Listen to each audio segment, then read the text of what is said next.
आप सभी का हमारे चैनल पर स्वागत है। आज की ये जानकारी खास तौर पर पूर्वांचल और बिहार बॉर्डर के आसपास रहने वाले लोगों के लिए बहुत महत्वपूर्ण है।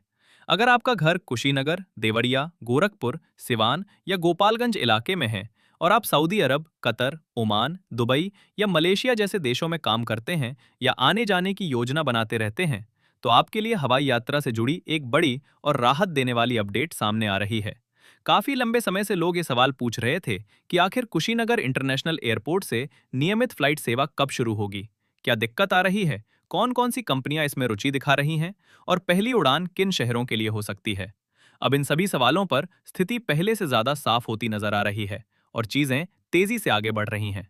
सबसे बड़ी और ताज़ा अपडेट यह है कि होली के शुभ अवसर पर इस एयरपोर्ट से उड़ान सेवा शुरू करने की तैयारी की जा रही है। अगर सब कुछ योजना के अनुसार रहा तो बहुत जल्द यहां से नियमित फ्लाइट्स की शुरुआत देखने को मिल सकती है, जो इस पूरे क्षेत्र के लिए एक बड़ी सौगात होगी। कुशीनगर इंटरनेशनल एयरपोर्ट को अंतर्राष्ट्रीय स्तर को ध्यान में रखकर तैयार किया गया था, ताकि बौद्ध पर्यटन, विदेश से आने वाले श्रद्धालुओं और खाड़ी देशों में काम करने वाले यात्रियों को सीधा फायदा मिल सके। उद्घाटन के समय इसे क्षेत्र के विकास का बड़ा द्वार बताया गया था और शुरुआत में कुछ समय तक उड़ानें भी संचालित हुई थीं, लेकिन बाद में तकनीकी और प्रशासनिक कारणों की वजह से सेवाएं बंद करनी पड़ी। दरअसल एयरपोर्ट पर सुरक्षित लैंडिंग के लिए आधुनिक इंस्ट्रूमेंट लैंडिंग सिस्टम यानी आईएलएस का पूरा सेटअप जरूरी होता है। इसके लिए अतिरिक्त जमीन की आवश्यकता थी, जो लंबे समय तक प्रक्रिया में अटकी रही। यही वह मुख्य कारण था जिसकी वजह से एयरलाइंस कंपनियां अंतिम निर्णय नहीं ले पा रही थीं। लेकिन अब जिला प्रशासन और संबंधित विभागों ने मिलकर इस समस्या को सुलझा लिया है और आवश्यक जमीन एयरपोर्ट अथॉरिटी को सौंप दी गई है। इससे तकनीकी काम तेजी से आगे बढ़ा है और एयरपोर्ट के दोबारा संचालन की राह लगभग साफ हो चुकी है। इसी बीच एयरलाइंस कंपनियों की गतिविधियां भी तेज हो गई हैं।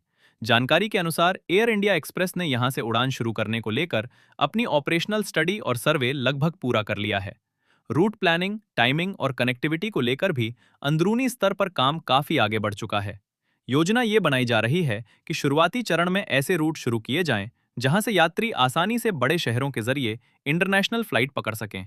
यानी अब लोगों को बार बार लखनऊ या वाराणसी जाने की जरूरत कम पड़ सकती है और अपने ही क्षेत्र से सफर करना आसान हो जाएगा। इसका सीधा फायदा ये होगा कि समय, पैसा और मेहनत तीनों की बचत होगी। साथ ही होटल, ट्रैवल, ट्रांसपोर्ट और लोकल बिजनेस को भी इसका बड़ा फायदा मिलेगा और रोजगार के नए अवसर पैदा होंगे। अधिकारियों के स्तर पर बातचीत अंतिम चरण में बताई जा रही है और बहुत जल्द आधिकारिक फ्लाइट शेड्यूल जारी होने की उम्मीद है। इसके बाद टिकट बुकिंग शुरू होगी और लोगों को अपने नजदीकी एयरपोर्ट से ही यात्रा करने की सुविधा मिल जाएगी। तो दोस्तों, कुल मिलाकर संकेत यही है कि कुशीनगर इंटरनेशनल एयरपोर्ट से होली के शुभ अवसर पर उड़ान सेवा शुरू होने की पूरी संभावना है और ये पूरे पूर्वांचल के लिए एक बड़ी खुशखबरी साबित हो सकती है।